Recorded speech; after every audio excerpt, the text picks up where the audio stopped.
Hi, my name is Jill Vanderwood, and I'm the author of 14 books, and I've decided this year to self-publish a book. It's a new series called The Unkindness Club, a Purdy Franklin mystery, and it's also the first book in this series. I also have the second book finished, so I'm planning to also publish that this year, maybe October. This is kind of a fun, exciting time for me as I get started. The first step I took was to write the book, of course, and then I went to a critique group. I'm a member of several writing groups, and two of them are for children: the Society of Children's Book Writers and Illustrators, and the Kidlit chapter of the League of Utah Writers. So as I get started with this, I'm going to walk you through some of the processes that I go through, and then tell some stories along the way of my experiences, because I didn't start writing until I was in my 50s, and it's been quite a journey.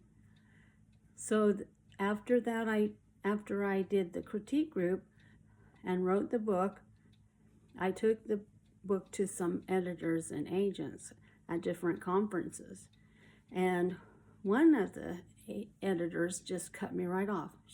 I said, this is a book about a deaf girl who becomes a cat at night, and she has to learn how to become a cat plus solve a mystery.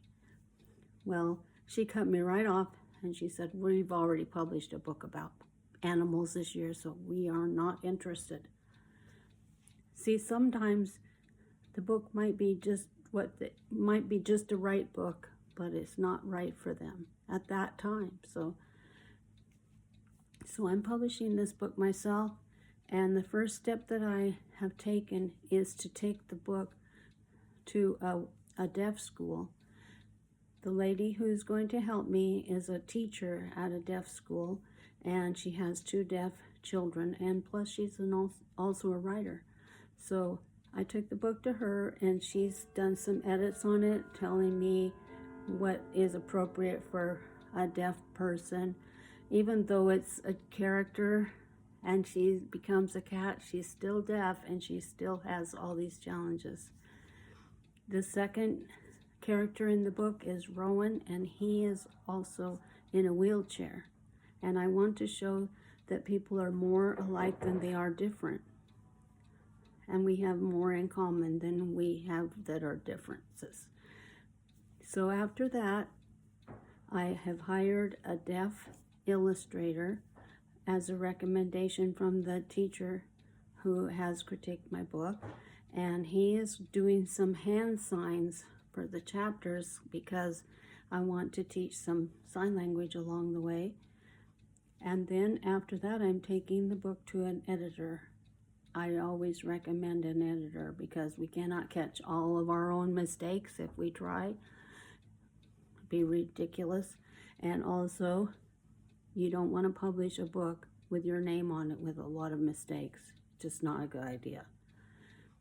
So after that, my next step will be to take my book to a school and read to students. I have already done it once. I've already read it as I was writing, and I asked the kids whether I should keep this chapter or I should get rid of that and put something else in there, and they gave me really good feedback. So that'll be the next step. And then after that, I am buying a program called Atticus, and it will be to help me format the book.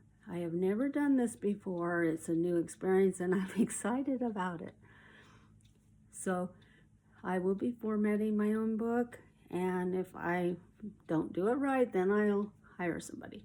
After that, the illustrator will make one picture that is full color, and that will be my cover.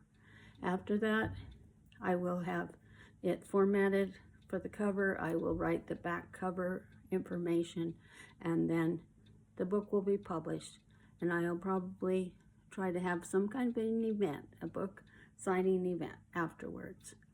So hang on in there, and I will teach you different things that I've learned along the way, and hopefully if you're a new author or you you're getting older like I am, and you just still want to write your book, maybe you'll get some pointers from me that will be helpful.